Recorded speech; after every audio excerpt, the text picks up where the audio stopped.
All right, I'm on to you, Amin. I got my third eye open on this whole Kevin O'Connor snafu. After rewatching it, it makes complete sense that this was all an elaborate setup for Cinephobe. That you had this all diagrammed up, that you would invite Kevin O'Connor from The Ringer over to your computer, and look at that, a viral moment talking about next week's Cinephobe. I'm on to you, Amin. Man, I cannot tell you how much I wish that were the case, but it was an honest mistake from an honest podcaster. The worst part was, in the moment, I knew how funny it was, so I went along with it. Technically, I revealed it. If I hadn't said anything, it would have just been something between me and Kevin. Because you're an honest person. You're all about the truth. Yeah, I get it. I'm about the truth, but I'm also about the funny. And I knew it was funny. It's just a funny thing. And again, I don't want to give away too much because I can't give away the context of the Cinephobe episode. You're just going to have to check it on Thursday, June 23rd, draft day, and see what the episode was about. But it's the particular kind of content that was on my screen that makes it even more absurd and more funny. But I'll be honest with you, man. Like, I don't get embarrassed often. I'm not embarrassed about the 2016 finals prediction. I'm not embarrassed about last year saying the Bucks wouldn't win a game. I'm not embarrassed about being in the dunk tank. This was legit embarrassing. Like, I was embarrassed and ashamed. And my kids are at the age now where they start to Google, and all I could think about is like, man, is this going to be like one of the top search items when you Google my name? I get it. It's hilarious, but also it's very uncomfortable. Well, I'm just excited that we're not going to continue to do Amin's done his own research on these programs. Yeah, I hope that's done forever, Tom. We can just keep it to this show that Tom does his own research, keep it a family program. Man, I can't wait to hear what Amin is talking about next Thursday. That's right, not tomorrow, next Thursday, only on Cinephobe. My assignment: uncover why the association inspires more conspiracy theories in volume and salience than any other U.S. sport. You've heard of the Illuminati. The truth is out there, but so are lies. Your eyes can deceive you. Don't trust them.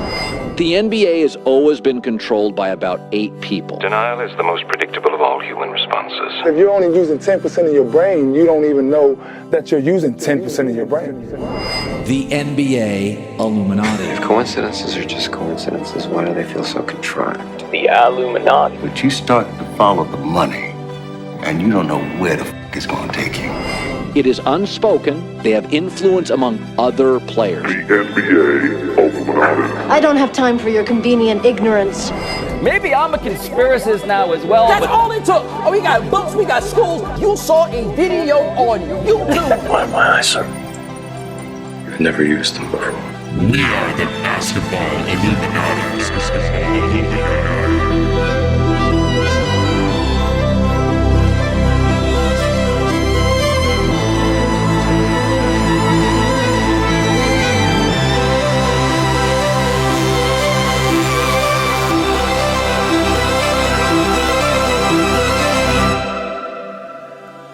Welcome to Basketball Illuminati. I am Tom Haberstroh, and as always, I am joined by my fellow Illuminarmy 6-star generals, Amin El-Hassan and producer Anthony Mays. Amin, how was the air temperature at Chase Center on Monday night? Sultry.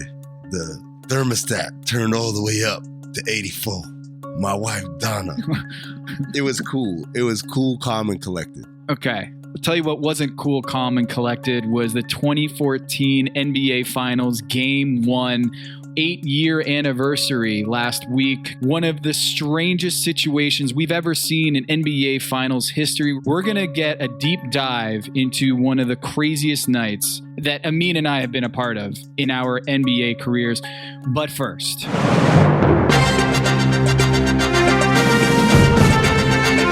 you are listening to The Agenda with Tom Haberstroh and Amin El-Hassan. Ooh, on the agenda today, Stephen Curry's Finals MVP in jeopardy? Question mark a little bit here. The narrative has switched a little bit to Andrew Wiggins, this former number 1 pick. Oh, Maple Jordan. It's not Maple Jordan. It's American Wiggins, right? I mean, American Wiggins. Let's just make a catch. That's what Tom dubbed him on Monday Night, Mays. American Wiggins is Michael Jordan's new name.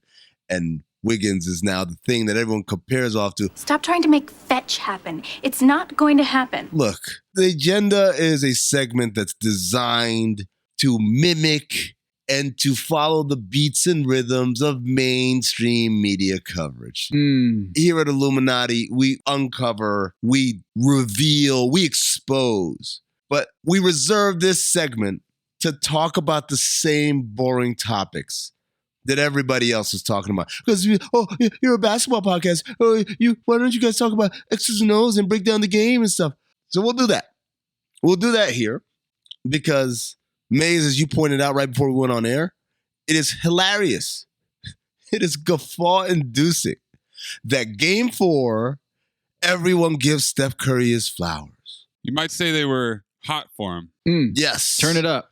And then Game 5 happens, and because he doesn't hit a three for the first time in his playoff career, according to Tom Habistro. And for the first time in nearly 4 years in the regular season. That's right. I did my own research. Not since November of 2018 did he not make a three-pointer in an NBA game, and his starting front court in that game was Damian Jones and Jordan Bell. That's how long it's been. Because of that, and because the Celtics clearly learned their lesson after 4 games of this ridiculous drop coverage, hey, we can't let this guy tee off. We should force the ball out of his hands. We should get aggressive. We should trap. We should blitz. We should greet him level with the screen. This brilliant basketball player says, okay, I'm going to pick you apart with the assists. I'm going to use my gravity to open up things for my teammates. And his teammates stepped up. They stepped up, most chiefly Andrew Wiggins. And what does the mainstream media do, fellas? They turn on him. They're ice cold on Steph Curry. Brr. Turn on him like the turncoats they are. And they make it back into Steph is less than, and hey, which one of these role players can we give a finals MVP to? Ridiculous. But it all happens. The hub of the wheel is Stephen Curry. Even when Stephen Curry is not hitting his shots, even when he is 0 for 9 from downtown, can't hit a three-pointer. Do you guys know what the Warriors' offensive rating was when Steph Curry was on the floor in that game? Monday night's game, when he had his coldest shooting night from downtown, it obviously torpedoed their offense, right? I mean, Maze? Because that's what the media wants you to believe, is that he had an awful night. As Steph goes, the Warriors go. So his struggles brought them down, right, Tom? No, I mean, because if you actually look at the facts here, the facts that they don't want you to know, when they shift the conversation to a role player, Andrew Wiggins, what they don't want you to know is that when Stephen Curry was suffering the coldest shooting night of his career, 118.7. Wow. 118.7 points per 100 possessions. That is better than any offense in the NBA this season. 118 points per 100 possessions with Stephen Curry on the floor, suffering the worst shooting night of his career. And you know what? The Warriors offense was humming. So what you're telling me, Tom, is that when Steph Curry is guarded heavily and a lot of attention is paid to him, it makes it easier for his teammates? I know. It's mind-blowing stuff. And in this NBA Finals, when he has cold shooting nights, they still score at a ridiculous rate because, I mean, it doesn't take a genius to figure this out. It doesn't take a PhD in basketball to figure out that when you are playing 4-on-3, like the Warriors often do because of Steph Curry's mere presence on the floor, when you're playing 4-on-3, the game gets so much easier. And someone like Andrew Wiggins or Gary Payton II or Draymond Green can suddenly get easy buckets at the rim. And that's exactly what happened in Game 5. I thought they were doing better because Klay Thompson communed with the ocean. It doesn't matter what time of the year it is, the Bay, it can be cold, but when it's one of those days where it's in the low 60s and the sun is shining, I make it a point to jump in the ocean. I just think the ocean has healing properties that a pool might not have or a cold tub, and just to be immersed in nature like that, it really makes me happy, and just your whole body feels so great when you get out of that cold water, and it just feel like, honestly, you just feel a little closer to God when you look up at the beautiful skies, and you just in the ocean. Like I'm an Aquarius, so I've always loved the water my whole life, and it really is my happy place besides the hardwood. He's an Aquarius, Tom, and this is the age of Aquarius. This actually leads into my question. I like to look ahead, guys. I'm a look ahead kind of guy. And looking ahead at Game 6, which of these do you think is most likely? Do we get a one for the storybooks Steph Curry performance? Do we get a Steph struggle, but someone like Wiggins or Jordan Poole becomes the hero of the day? Do we get Game 6 Clay? What's interesting about this is that Game 6 Clay actually doesn't score as much as Game 5 Clay, but the narrative wants you to believe that Game 6 Clay is a thing. He has historic moments in the conference finals, in the NBA finals, Game 6, but it's actually the facts point to Game 5. He actually does better. What is that about, Amin? They're building a narrative already, some pretext for Klay Thompson, setting him up for a Game 6 to try to shield away Stephen Curry from getting the Finals MVP. They're looking for ways to put a barrier on Steph so that he has a big fat 0 next to his name in the Finals MVP column. Tom, I'll tell you exactly what it is. I'll quote the old great Western, John Ford's The Man Who Shot Liberty Valance, and say, when the legend becomes fact, print the legend. And what the mainstream media and most of the people doing your day-to-day coverage of sports and of basketball, they want you to believe the legend. They want to sell you a legend. They don't want to sell you the truth. They don't want to tell you that, hey, we already got the quintessential Klay Thompson finals game. No, they want to build up. And that build up, it doesn't happen in a vacuum. It's not just because we like to see Klay flourish in a Game 6 or an NBA Finals game or get credit. No, it's all designed to do one thing and one thing only.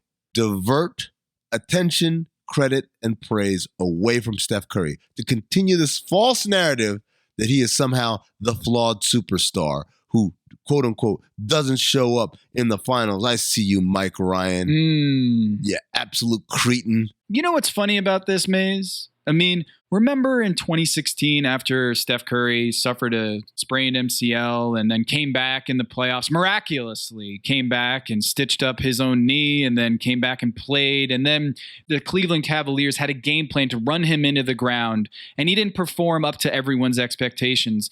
And the excuse was, hey, look, he wasn't 100%. He was coming back from a pretty serious knee injury. And the fact that he was even playing at the NBA Finals was a huge success. And then all of the LeBron stans out there, all of the mainstream media who don't want to see Steph succeed, they all said that we were making excuses for Steph, that we were providing the groundwork for those excuses when he doesn't do well. It can't be that Steph Curry is just underperforming. It's that he's hurt. Have we heard the same thing about Jason Tatum in this NBA Finals? That when he's shooting 37%, are we having the same double standard? Yes, Bill Simmons. Yes. Yes, you are. Yes. Are we going to hold Jason Tatum to the same standard as Steph Curry? That these are all mere excuses, pretext, building up those explanations before the bad stuff happens. I just want to point out that everybody does this, but when Steph Curry does it, this is a crutch. It's an excuse. Dare I say, everyone goes through this. LeBron James, Jason Tatum, you name it. But only when Steph does it is it a problem. He's the only superstar who's not allowed to have an off shooting night. It's incredible. And you could say LeBron, but once LeBron won his title, his first title, the criticisms quieted down a lot quicker after that. When Dirk won his title, the criticisms quieted down considerably, almost to a mute. Steph is the only one, the only multiple-time champion who has to deal with these ridiculous allegations, rumor mongering, and just straight up falsehoods. And I, for one, as a purveyor of truth, not here for it. I look at this situation, I say, hey, it's great that Andrew Wiggins is getting his flowers. He has gotten a lot of ridicule over the years just about being this non-interested star. Or he's the number one pick, but can he do anything else other than score and dribble and pull up mid-range jumpers with the Minnesota Timberwolves? This is all nice, but I think it's all setting up for the big crescendo, Game 6, Stephen Curry. I think he's going to have to score like 40 points for people to give him the finals MVP. It's just pretty obvious that the media doesn't want him to get that finals MVP. But you know what? There's time to talk about this series, and there's time to go back and learn from the past. And I think we should do that because there's something weird that happened in Game 3. You were there, right? Mm-hmm. Before the game, Game 3 in Boston, there was some weird stuff that happened. Yeah, there was some shenanigans with the rim. In the middle of the Warriors warming up, the facilities people came out. They determined that the rim was too high, and it took them forever to adjust. It really disrupted the rhythm of the Warriors, and it really harkened back for a lot of people the type of shenanigans that Red Auerbach and the Boston Celtics used to pull in the 80s and before that in the 70s and 60s. Basically messing with the opponent with some old facilities tricks. And, that's the kind of stuff that we don't see that often anymore in the NBA, Tom. Oh, no. Actually, I mean, it happened quite recently. Don't you remember? Wait. Are you talking about 2014? 2014. Game 1 of the NBA Finals. I was there, Amin. Uh-huh. You were there, Amin. You damn right I was. You know who else was there? Becky Hammond. No, not Becky Hammond. Ime Udoka. Oh, no.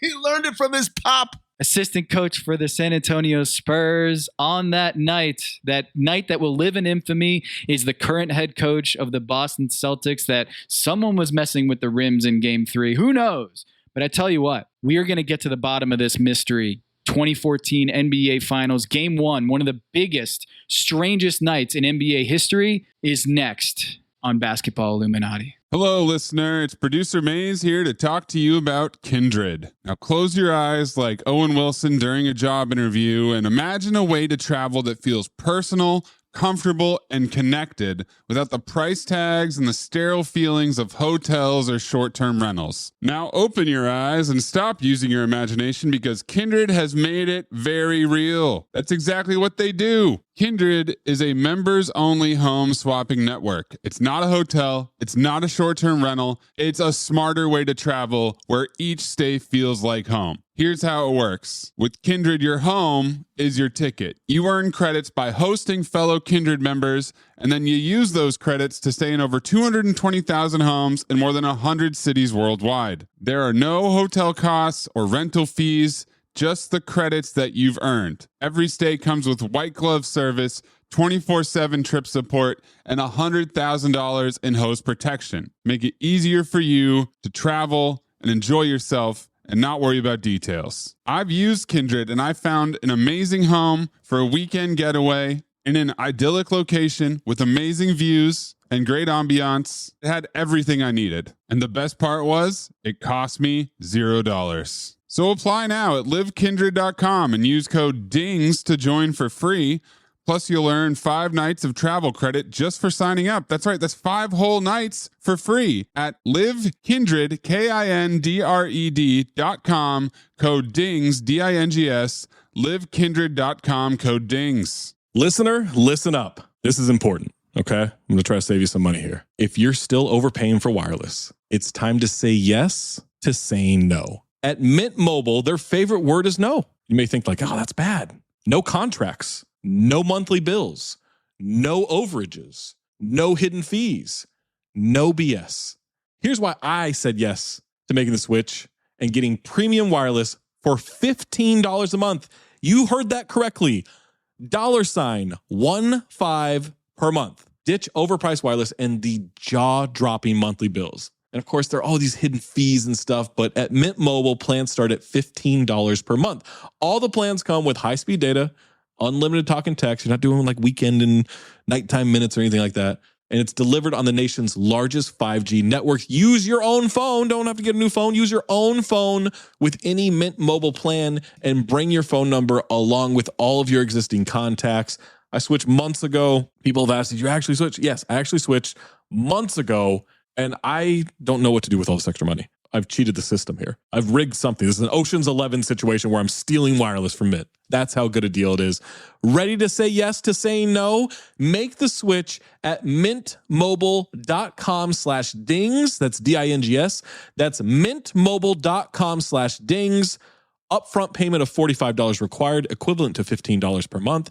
Limited time new customer offer for first 3 months only. Speeds may slow above 35 gigabytes on unlimited plan.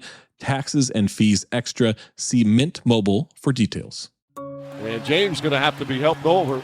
We've seen him again cramp up before in playoff situations, but it never seemed to be this severe. And usually they make you take a timeout here, Mike.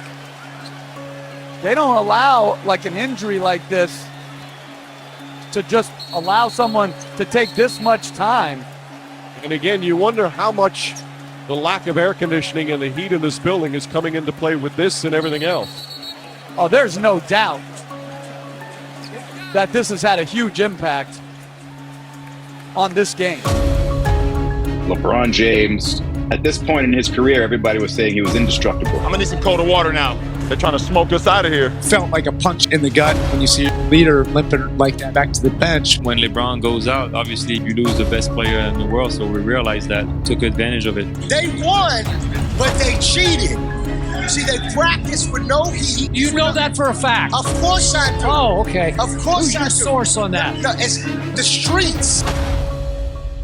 Oh, 2014 finals game when we've been prepping for weeks. The Illuminati out there, you're going to want to sit and listen to this whole entire thing, maybe listen to it a few times, maybe 3 times. It goes down as one of the most suspicious moments in NBA history.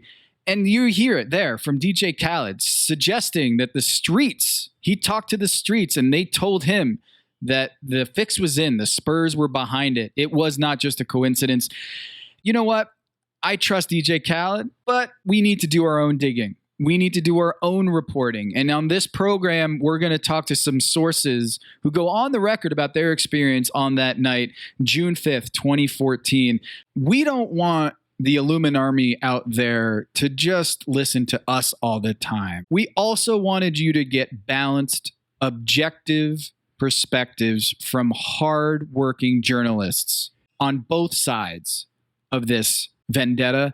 We called in Dan McCarney, formerly of the San Antonio Express News, who covered the San Antonio Spurs for many years. How could the air conditioning fail at a modern NBA arena? We didn't have any clue at that point. So especially, it's one thing if that happens in preseason, but game 1 of the NBA Finals, it was a really surreal experience. I don't remember this ever happening, period. And also, we called in our friend, Izzy Gutierrez of ESPN and Miami native, to come in and give you the real. There's a lot of reasons why people don't love going to San Antonio. And my guess is road, locker room, and immediate surroundings are probably 2 big reasons. Just want to set the table here, set the temperature for everybody. Let's get comfortable here in this environment.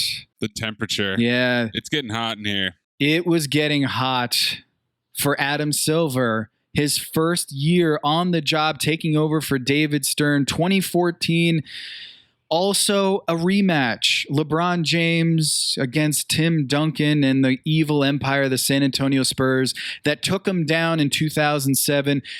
LeBron finally wins in 2013, but he has the rematch. And as LeBron James is taking the court, he even goes to Tim Duncan and says, oh, the media has us pitting against each other. We're looking for storylines. They have us. It's back, me and you, baby. This was all fun and games to LeBron James until the game actually started. And Amin, I was there. I remember sitting next to Royce Young, ESPN reporter. We were both at ESPN at the time. I was set to do a post-game interview with J.A. Adonde and Henry Abbott, and I immediately got the swamp ass. Where were you sitting? Where were your seats? Up in the upper bowl, kind of lower part of the upper bowl. Mm-hmm. And the first thing I noticed, Amin, was what was sitting on all of the seats in the arena. It's odd. You're talking about the giveaway. You know, usually they got T-shirts, right? Like all the same color T-shirt. A giveaway, huh? Yeah, giveaway. Yeah. This was a souvenir for everybody in the audience. It wasn't a towel. Towel would have been nice. Wipe off some sweat. That would have been helpful, I bet. Yeah. No, it was a handheld fan doubling as a noisemaker. You slap it on your hand. It's a noisemaker. It's all folded up, and you just slap it. It's not a thunder stick. Hold on, like a Strange type of fan? I don't know that reference, but I'm gonna laugh anyway. And everybody had this, Amin. And I was like, oh, these, I guess, noisemakers, they're trying to make it loud in the AT&T Center. But then as the game started progressing, I noticed among the fans, these fans, literal fans, were waving, trying to cool themselves down. And then I thought to myself, it's really hot in here. It's starting to get hot. I looked in the stands at one point, and I seen every last fan having fans, double entendre, waving fans. And I knew at that point, I said, oh yeah, this is something different. My enduring memory is of this poor woman. They had these noisemakers that they had passed out for the game, and people were using them as fans. And there was this poor woman they showed on the broadcast with this t-shirt, even sweatier than I am right now, and just desperately double fisting it, trying to keep herself cool. All I can say is that was incredibly fortuitous, because just to give people something they could cool off with. Because by the third quarter, I remember it being pretty gnarly. When you look around the building, they all have their programs trying to fan themselves. It was extremely hot. I mean, were you walking around that night? You were there. I was there. I remember, first of all, it was a hot day in San Antonio. It was in the 90s, and obviously the games start around 8 p.m. local time, I want to say. So the sun hasn't gone down completely. So when we walk in the building at NBA arenas, you walk in and they're typically very cold. Most of the time it's because there's ice. In most of these arenas, there's ice under the floor. So if there's a hockey team, when a hockey team plays, or there are ice capades or any other kind of thing that requires ice. So you're used to the arena being very cold. You bring a jacket, bring a hoodie or whatever. Some writers will wear actual suits and stuff because it does well as an insulator. What's funny about that is in the Miami media room, it got so cold that reporters would bring in heaters. Space heaters.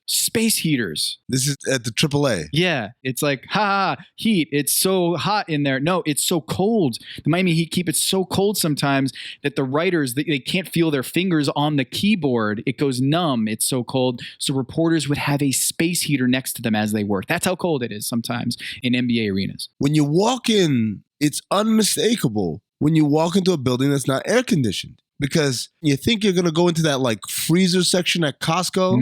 You feel that chill, but you don't feel that. Instead, you feel more or less the same as what you felt outside, except without the direct sunlight. And you're saying, well, that's not right. Well, maybe it's just this hallway. And so as you walk and you go out to the bowl, you realize, oh no, is something very, very wrong. And sure enough, we got word that there was an electrical issue involving the air conditioning, and the air conditioning wasn't working. I mean, around the second quarter at 10:08 p.m. Eastern, 9:08 Central, Rachel Nichols tweeted out, air conditioning in the arena reportedly malfunctioning.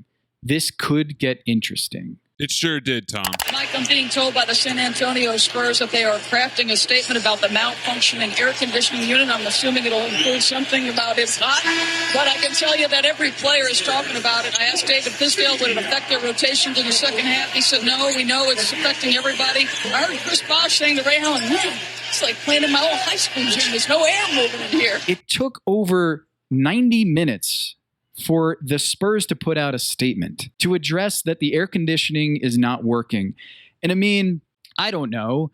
Were there certain parts of this arena that air conditioning was working, or was it just always hot no matter where you walked? That's the interesting thing. So as the game goes on, we get word that the AC is out. We knew this at halftime, by the way, even though the Spurs statement didn't come out until later. And the word was even the locker rooms were dealing with the same thing. I want to pause here and paint the picture for the people how hot it was. Here's Doris Burke. Mike, we're still awaiting for official word from the San Antonio Spurs about the malfunction. In the meantime, our crack staff has gotten me a handheld thermometer, and the closer I get to the court, the closer it gets to 90 degrees. Currently reading about 88 degrees, about 10 feet away from the baseline, guys.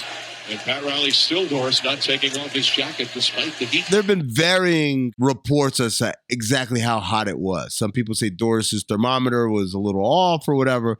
This is what I can say.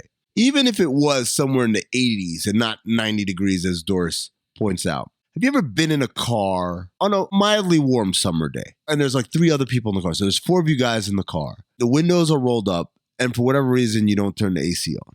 Very quickly, it becomes very uncomfortable because it's not just the temperature, it's the proximity of other human beings in a very small enclosed space. Imagine, if you will, the AT&T Center is a big car, but it's got 20,000 people in it. It was obnoxiously hot, regardless of what the thermometer said. Doris Burke brought out a damn thermometer packed away in their equipment. You see that in NFL games. You don't see that in an NBA arena. Hey, check out how hot it's getting in here. Like, it's just surreal, I guess, is the only word I keep coming back to. Because there was no circulation or ventilation. It was just this funk that hung in the air. Yeah, Doris Burke was reporting courtside. She wasn't up in the upper part where we were. She was literally 5 feet away from LeBron James when she's reporting this. It got so hot in there that when the players went to the bench, they would have ice packs. The trainers would provide bags full of ice and put them on the backs of their necks. So there's Chris Bosh, there's Tim Duncan, there's Manu Ginobili putting ice packs on their neck to somehow cool themselves down. And the one player that suffered the most just so happened to be the reigning Finals MVP, LeBron James. LeBron James had the worst reaction to these high temperatures. Those ice packs did not work for LeBron. You know, LeBron obviously had to leave the game in the fourth quarter with the game still in the balance. A second-grade player that obviously when a player of that ilk leaves the game, it certainly affects the game. There are people going to go back and look at the box score and say, wait a second, they lost 110-95. What are you guys talking about? The Spurs won it running away. They won 4-1. They blew them out several times within that. But the reality is, this was a nip and tuck game. We thought we were going to get a redux of 2013, a 7-game series with every team doing everything it had at one another. Instead, LeBron makes a layup with the 4:09 mark, and then promptly subs out for Rashard Lewis at the 3:59 mark. He doesn't return in the game, and the San Antonio Spurs end up going on a 16-3 run to end the game. 16-3 run in just under 4 minutes. But Tom, LeBron cramping, that seems like a fairly isolated, weird, fluky type thing, right? Oh, and not a fluke. This is like the number one weakness for LeBron James. This is his kryptonite. Is throughout his athletic career, he has had a history of cramps. That's interesting, man. That's interesting, Tom. I've never heard that before. Did anybody write an article about that or anything? Oh, yeah. Yeah, I did. Actually, after the game, I talked to scientists and actual doctors who specialize in cramps and salt intake and Gatorade and electrolytes and the way to beat cramps. And what they all told me and what I wrote for ESPN.com is that this isn't a sign of weakness by LeBron James. It's a sign of strength, that this dude operates an engine inside of him that works at a higher level than everybody else. And that when it locks up, when it overheats, there is almost nothing you can do to fix it because the damage is done. You know, it's funny. LeBron James talked about this. He's dealt with cramps for his entire life. In big games in his career, in the 2012 playoffs, he had it. In his high school career, he would have to call out of games because of cramps. This isn't just a random thing that just happened in 2014. He has a history of this. And he actually takes a lot of fluids before the game, drinks a lot of fluids to make sure he's properly hydrated. But what I learned in this article... This article that you wrote? The article that I wrote, yes. You made it seem like you read the article. Like, I learned from this article. You wrote it. I learned it again after reading it several years after the fact that I actually wrote that this was a case where maybe he didn't take enough salt. See, salt is what carries the hydration to your blood and to your muscles. And so if you're just drinking straight water, purified water, it doesn't have the electrolytes. It doesn't have the actual salt in there. The salinity actually is the boat that carries all that hydration into your bloodstream. So make sure when you're drinking water that it's not totally purified because you need those electrolytes. There's actually, in tap water, people think of them as impurities. But you actually want that salt. You want the electrolytes in your tap water to carry the hydration into your muscles. And so LeBron James, when you see people cramping up, they take salt pills. They try to take salt pills. Runners, marathon runners, right? Yes, it's a great example. And so what I learned was LeBron James, the die has already been cast. When you have a complete leg shutdown at that point, there's not much you can do. It's crazy because I remember at the time people said he's got cramps. Well, that's pretty soft. Why don't you just get out there? But even Hall of Famer Isaiah Thomas didn't begrudge LeBron for not returning. He said in an interview with Yahoo Sports, quote, "There is no athlete on the planet who could have played through those cramps. Michael Jordan absolutely couldn't have played through those cramps. I absolutely couldn't have played through those cramps. As an athlete, there's nothing you could do." So it sounds like the Hall of Famer is echoing what you just said there, Tom. Exactly. And you don't have to take the scientist's word for it or Isaiah Thomas's word for it or even LeBron's word for it or even our word for it. We picked up the phone and we called our trusted truth teller here, Izzy Gutierrez from ESPN. He was actually in the building there. And if you've seen Izzy Gutierrez, you know he's a trusted resource of fitness and body health. Like that dude, you want to listen to him. And guess what? He suffered from cramps too. And he has his own story to tell. And boy, does he bring it. It's very specific, and it's one that you can absolutely manipulate because if all you got to do is get them sweating, and you know that once it sets in, pretty much nothing you can do about it. Like there's going to be a span of time where that's going to have to be addressed and he's not going to be able to play. So you knew 1,000% that he would miss time if that was the case.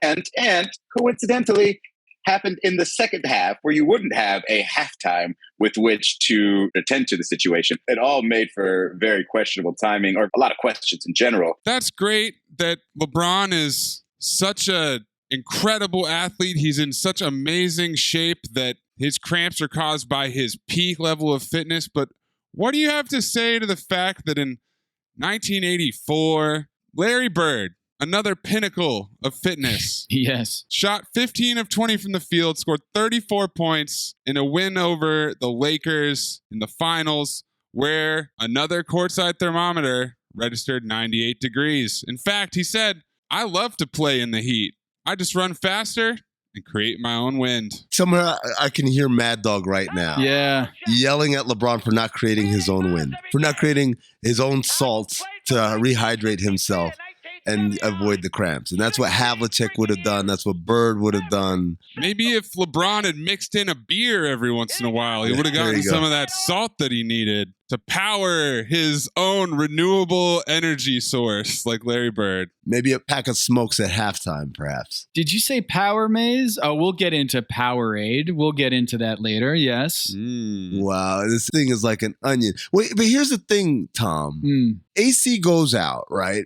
We're uncomfortable. The broadcasters are uncomfortable. The air conditioning in the building has apparently malfunctioned. It is so hot in this place right now, and certainly would have an impact on the players. I'm not embarrassed about being soft. I like being catered to. I like to have an air-conditioned house.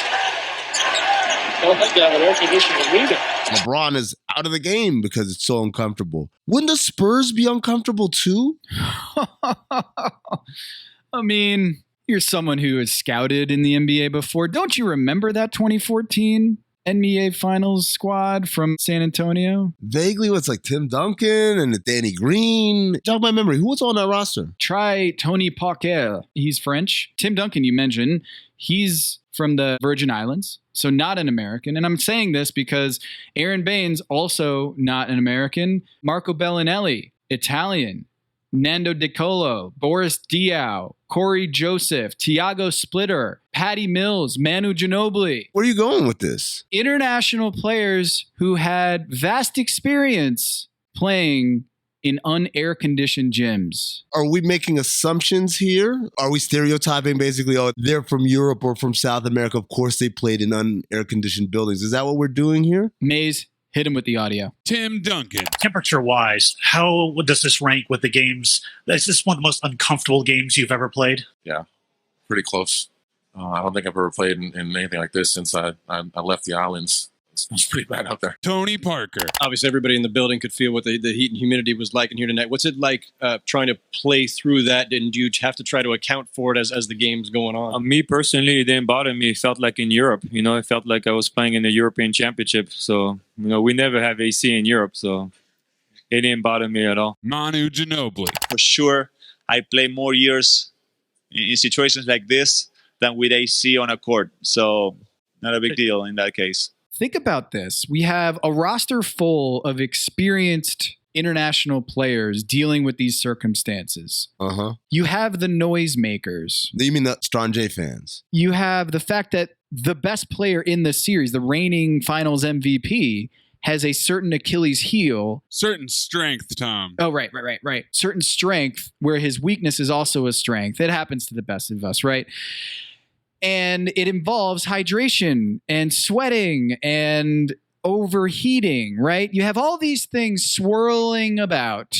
This is the point. We haven't said it yet, but in case you hadn't done it earlier in the episode, please open your third eye. It was just the perfect situation. Like, I can't think of an injury that you can just trigger like that can definitively or definitely take somebody out of a game for a good amount of time. That's the only way to do it. That's something that Illuminati meetings, they make sure that there's nobody within earshot, because that would have to have been one hell of a plan. Things are starting to add up here. They're adding up with a very particular slant. If you're following along, if you're connecting the dots here, all the things that Tom just laid out for you. Maze, you brought up that Larry Bird thing. And Boston, the Celtics were known for this. They were known for doing all types of shenanigans with the showers and with the visitors' locker rooms and even dead spots on the parquet floor. Does San Antonio have like a history of shenanigans of this sort? The longest history. Dare I say it's a CVS receipt length history of shenanigans in that arena. I mean, do you remember when the Spurs were in the playoffs and the visiting team 2 hours before the game got to their locker and a player found a rattlesnake in his locker, a 4-foot rattlesnake. A snake? A snake. A snake in a locker room. Really, Tom? That happened, man. It's true. It happened. You guys are feeding me lies. I'm not taking this anymore. I'm not letting you spread this to the people. Eat this. In 2014, we had the AC game, of course, but preceding that, a month before that, was something that most NBA fans didn't even know about. The rattlesnake game. Before game 2 of the Portland Trailblazers series, Thomas Robinson walks into the locker room and sees a rattlesnake. This was a month before the AC game. Dan McCarney, we talked to him because there is a history here. Here's Dan. There was a snake in the visiting locker room. It is South Texas, so that's not uncommon. They've had some wild stuff. As we keep talking, more stuff keeps popping up, so it's wild. Unfortunately, there always seemed to be like a fruit fly invasion at some point during the playoffs. During the 2 finals I covered, there was always at one point during the games, you'd get down in the bowels of the arena and you'd be walking along and there would just be like a cloud of fruit flies down. Whoa. Did he say fruit flies? Fruit flies infestations. We got snakes. There's bats everywhere. Yeah, I mean, you need the flies to feed the bats. It's nonstop with these guys. Now we're painting a picture to you. I'm hoping as your third eye is opening, you're taking a step back and you're looking at this collage of seemingly unrelated events and you're saying, oh, they do this here. You know what my favorite quirk about the Spurs is? What's the name of the building they play in? The AT&T Center. I just find it odd that all the media that I know, when we go to San Antonio, we struggle to get cell service in that building, particularly if you are with AT&T. You'd think they'd put a freaking antenna right on top of the roof, but nope, bad signal in there, and no Wi-Fi either. The Wi-Fi was trash all the time. Well, Amin, as we learned while researching this tragic event, just because a company sponsors the Spurs does not mean that they provide services to the building. Wait a second. The Spurs have an AC sponsor? Oh, yeah. Champion AC, baby. Champion AC. What an appropriate name for an AC company to be associated with the Spurs. This was an amazing little subplot, or dare I say, the actual plot. We'll get into that a little bit later. Let's play this one out. Was the rattlesnake a failed attempt to kill in Portland Trailblazer? What exactly was the rattlesnake situation? Because that I would just charge it to the game and the fact that they live in San Antonio and, hey, these things show up. I'm going to tell you right now, I've had this long-held belief that none of what we just described to you was an accident. This isn't shtick. I'm not doing this for the pod or whatever. I'm being real deal with you guys. All of this, the Heat. The team, the Heat. The Spurs. The fact that LeBron has this one Achilles heel, which is cramping. LeBron James, at this point in his career, everybody was saying he was indestructible, cannot be injured, but he can sweat too much? Like, that's weird. And so that was his kryptonite, is I guess a little extra heat, ironically. The fact that the Spurs have a roster full of guys who, by their own admission, had experience playing in these conditions and found it to be normal. The fact that you have a CVS receipt list of shenanigans by the Spurs in their building, according to Tom Habistro. The fact that the giveaway that night was noisemakers that were really hand fans, Strong J fans, as I call them. All of these things are moving together. But here's the thing. We were told on that night that the AC was out in the entire building. Locker rooms, the floor, the hallways, everything. I worked for ESPN at the time. When I would do finals coverage, we would shoot a True Hoop TV episode right on the floor, right at the conclusion of the game. We'd grab some chairs from courtside, sit them on the floor, and we'd record. And so Jade Hoy, who was our producer, was always saying, hey, last time out of the fourth quarter, start heading down. Make sure that you're on the floor so that way we can get right into it immediately and get some choice real estate. I went downstairs. I had to leave a little earlier because we're all the way at the top. As you remember, Tom, we're sitting way, way above. So it takes a while to get downstairs. So I got down and I'm walking through the tunnel. And as I'm rounding the corner, I pass the Spurs locker room. And I feel what can only be described as the unmistakable gust of cold, frigid air that you might feel on a hot summer day while you walk past a CVS or a Walgreens and the automatic doors open up and all of a sudden you get that air-conditioned air just hit you.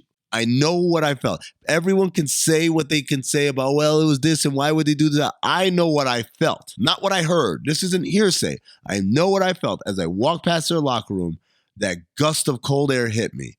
And that's when I knew the fix was it. Supposedly, wasn't it pretty chilly in the Spurs locker room after the game? I heard the Spurs locker room had AC blowing. No, it had fans. It did have fans. Had fans? Yeah. That was a good cover-up. A little more air. You know what I'm saying? But nah. I think somebody had mentioned like that they had been in the Spurs locker room after and it was cooler in there.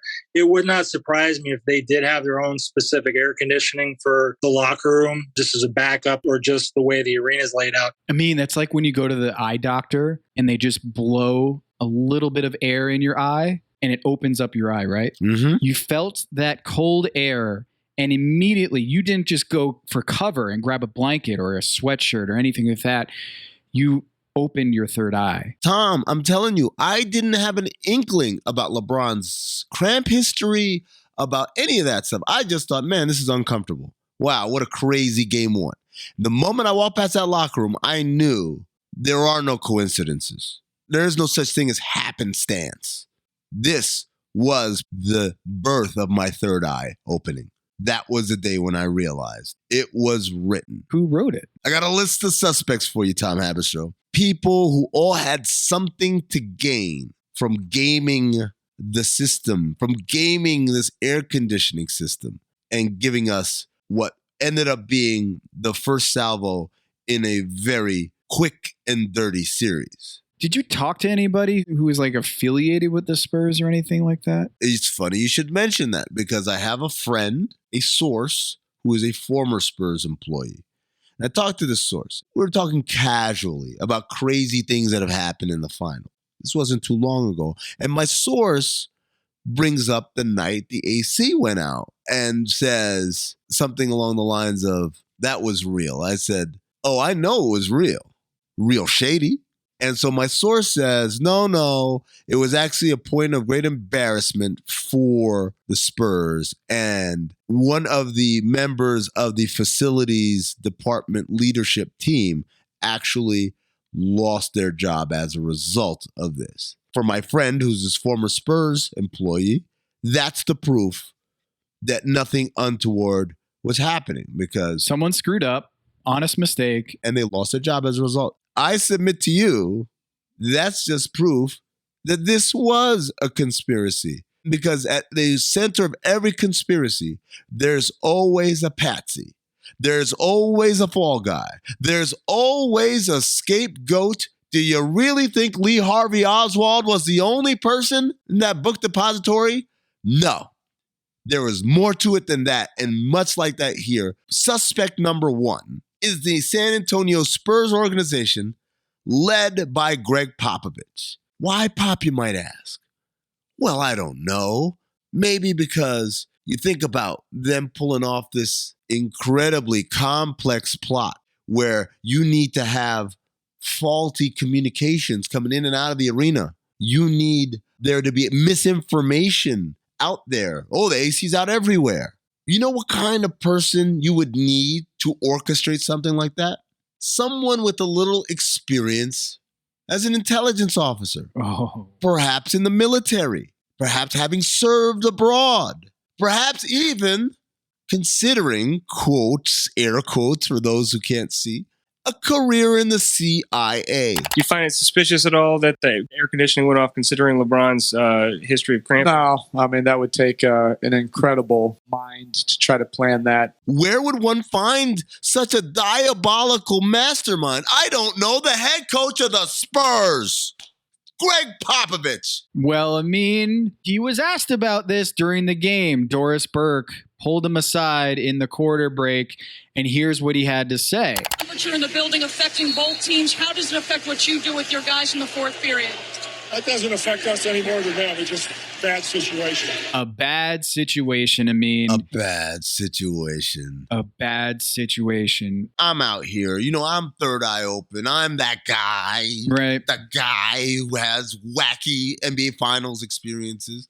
Is there anyone with maybe more gravitas than me who can give voice to this? Would a player say anything? Would another coach say anything? Yeah. Would there be a player who would put their name on the record and accuse the Spurs of shenanigans? Hold on. I think there might... No way. Jason Terry. My guy. The Jet?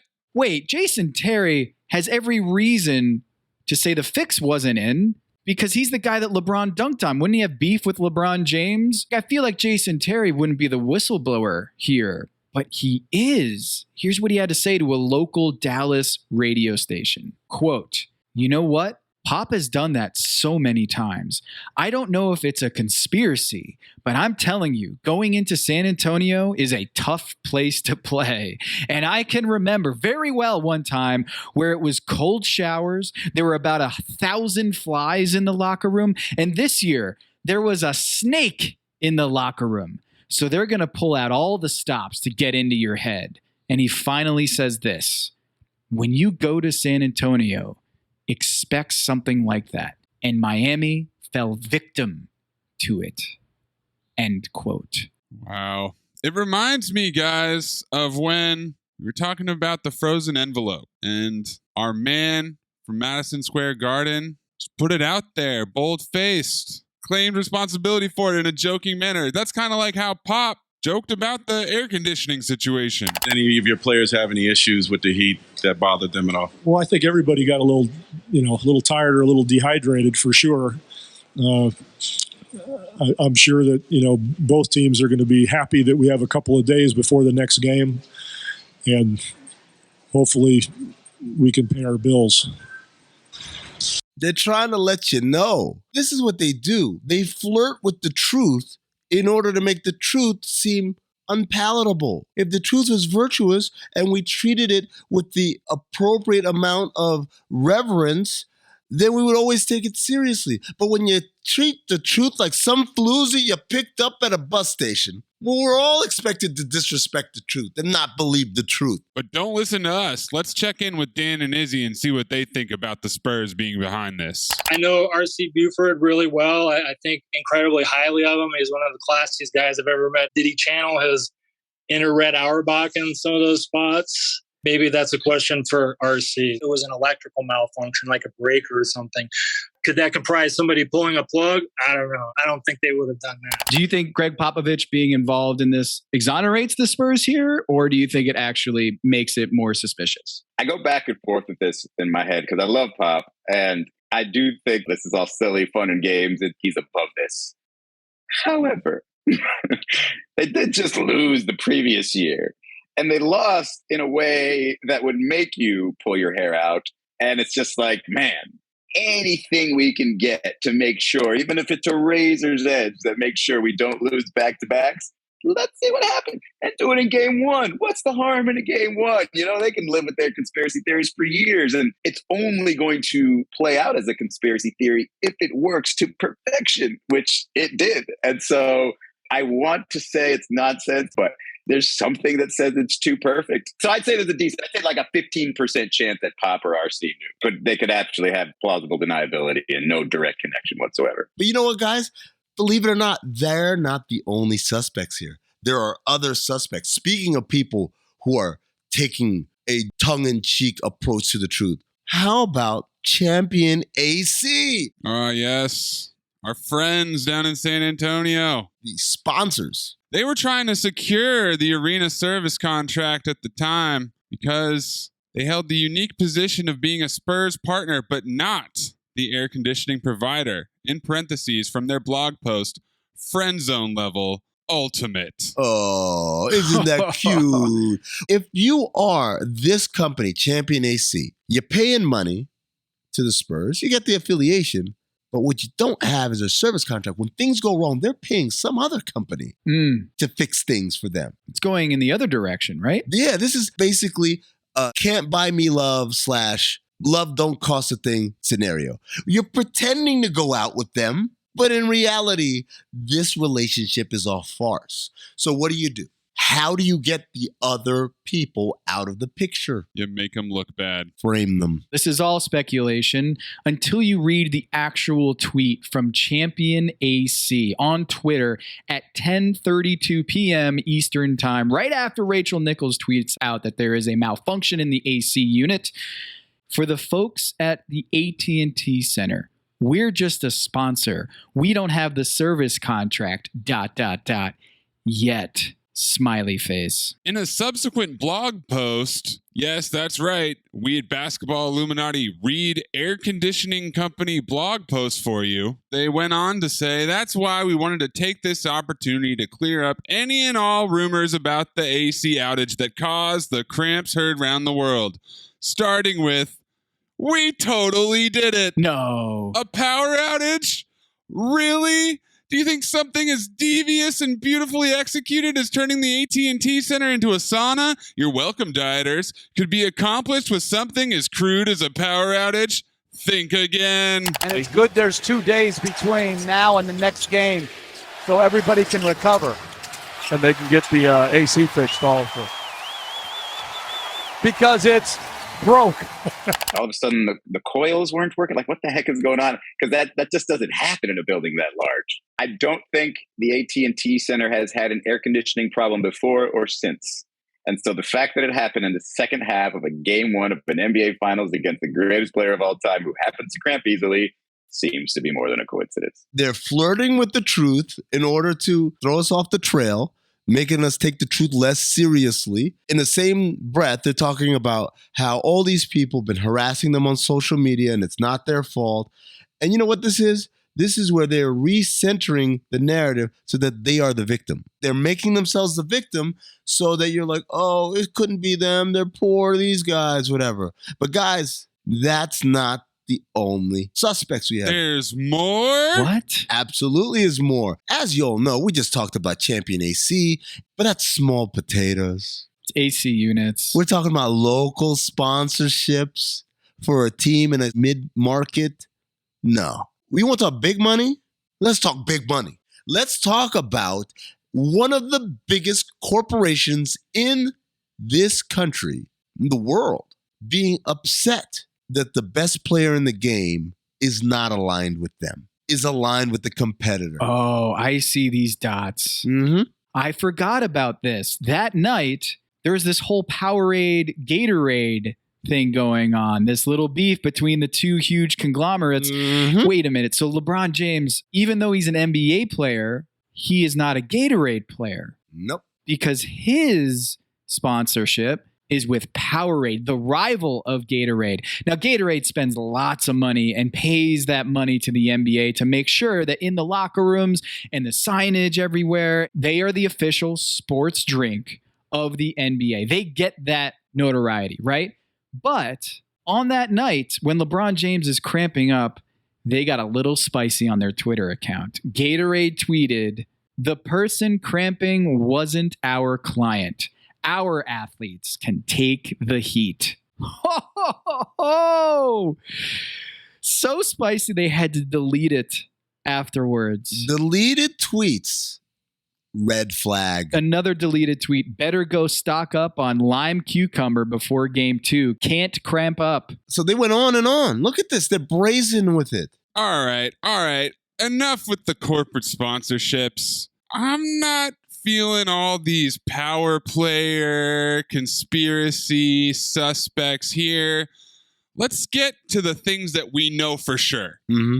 The AT&T Center is overrun.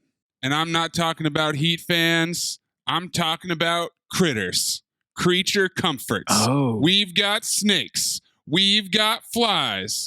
We've got bats eating those flies. Could one of these creatures have gotten into the electrical system that powered the air conditioner unit and fried the whole thing? Is that why it took them 90 plus minutes to craft a statement that said the power went out just for the air conditioning and not the rest of the stadium? So you have one of these critters chewing through the wires and... Just like that, Amin. Big animal kingdom. I think the only chewing that's been happening is maize with some edibles. I don't chew those. Straight down the gullet, baby. They're edibles, not chewables. They just go straight down. Like a pelican. Don't bring Zion into this, Amin. These are all great questions. I feel like one of the things that is so damning about this whole thing is that there's a lot of questions and not a lot of answers. John Tedesco, reporting for the San Antonio Express News and the Houston Chronicle, the investigative reporter, called into duty the day after this happened and called the Spurs. And you know what they said? Nothing. He got the runaround.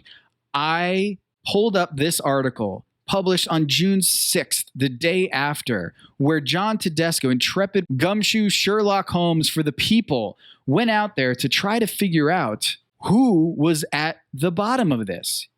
Who was behind the curtain? What exactly happened? And here's what he found.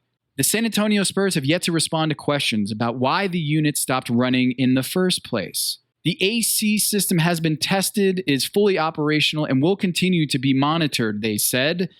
But the team did not respond to corporate communications about what exactly happened. Why did those AC units malfunction? Why did the electrical fail? The Bexar County Judge Nelson Wolf spoke to this reporter, and he spoke to the Vice President of Corporate Communications for Spurs Sports and Entertainment on the following morning and was told, quote, there was a circuit breaker failure of some sort. And he continued, the judge for the county continued, saying, Amin, Mays, get ready for this.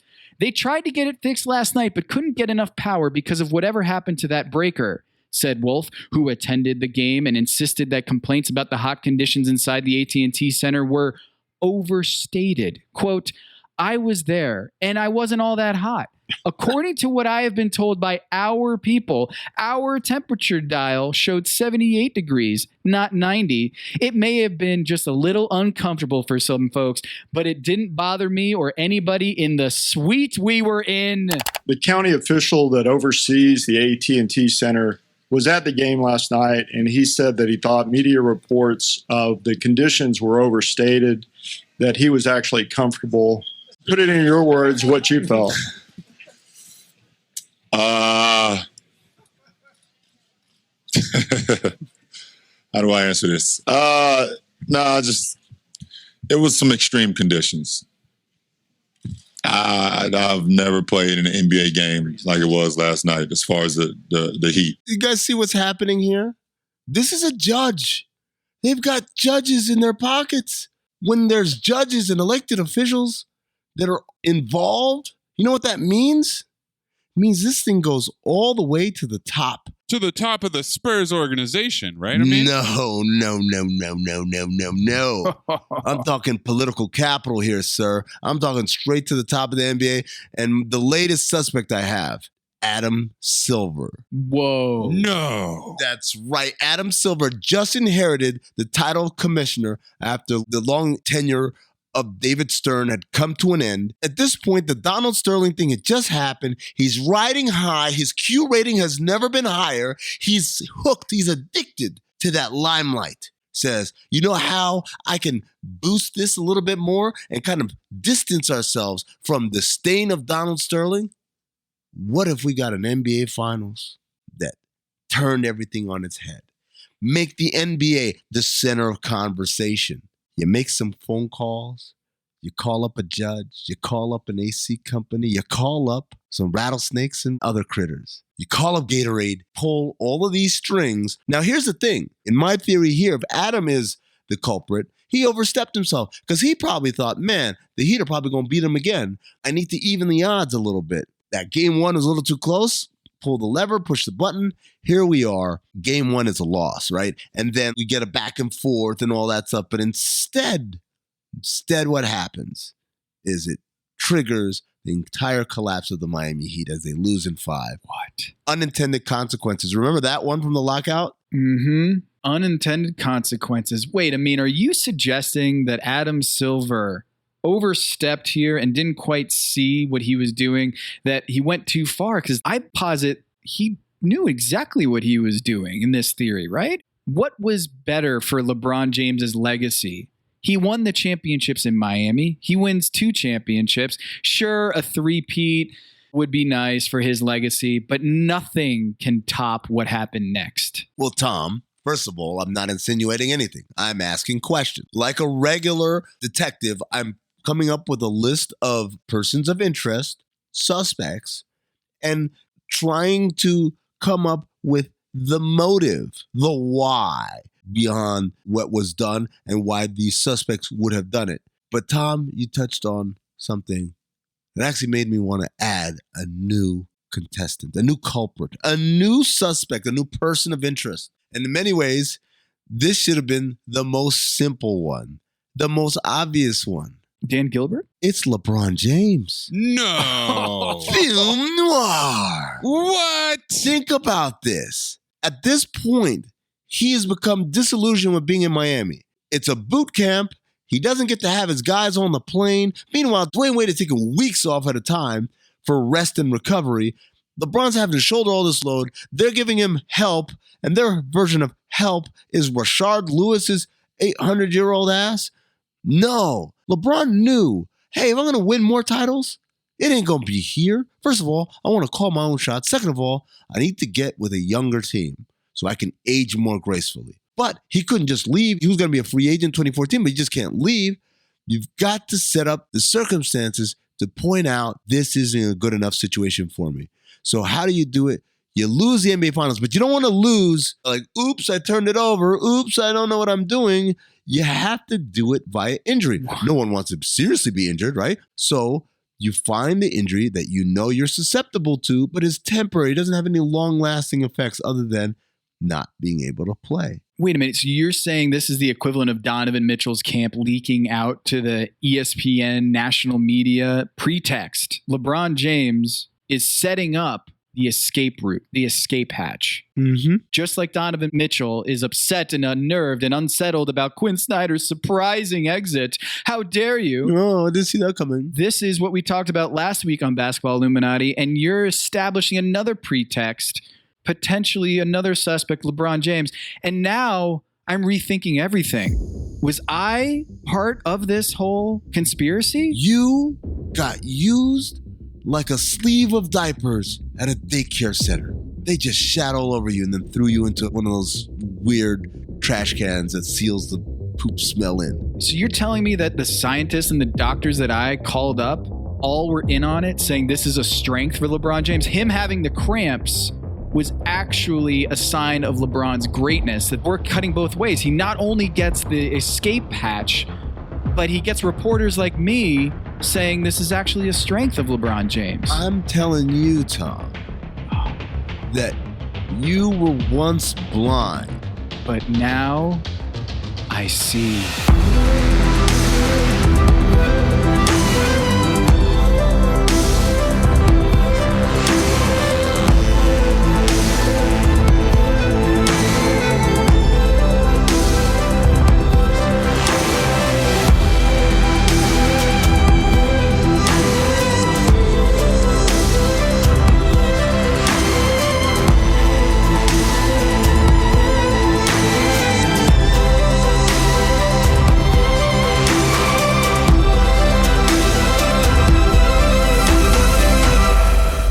What percentage chance do you give the possibility that Greg Popovich or R.C. Buford or any other Spurs staffer was behind the malfunction? I'm not saying they were in the meetings, but I'm saying third hand.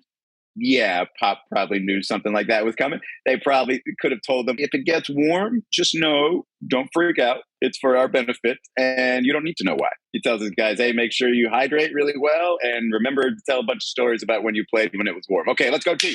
And you get out there. What if it just broke? Is that possible? Of course not. Of course it didn't break. It's called backup systems. It's called. Well, it did happen at the Super Bowl. It's called, no, it did happen at the Super Bowl. But they fixed it though. I would think you would expect this arena to be cool by Sunday's game too, but is there something bigger wrong right now? Obviously you've been talking to building officials. What do they expect for Sunday? They expect everything to be perfect come Sunday, and that's what we expect too.